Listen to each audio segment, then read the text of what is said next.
Hi everybody, I'm Tony Sanchez, and today I'm going to teach you a little bit about Microsoft Word.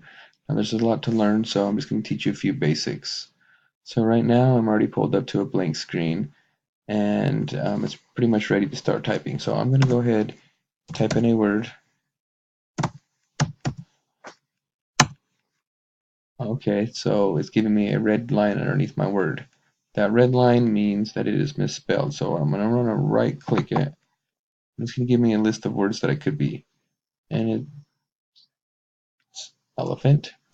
So I can also change my font and the font size by right clicking.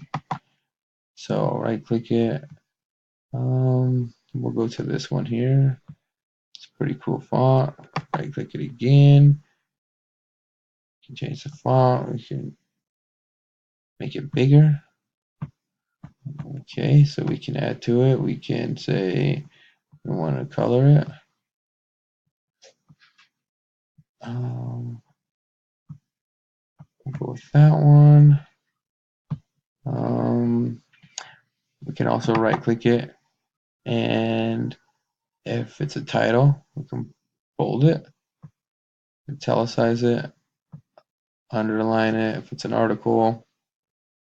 Um, Pretty much a lot we can do just by this.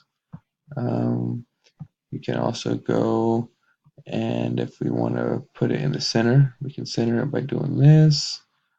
Um, so there's a lot that you can do with Microsoft Word. I just kind of taught you the basics of what you can do with just one word, and I hope you like this video, and stay tuned for the next one. Thanks.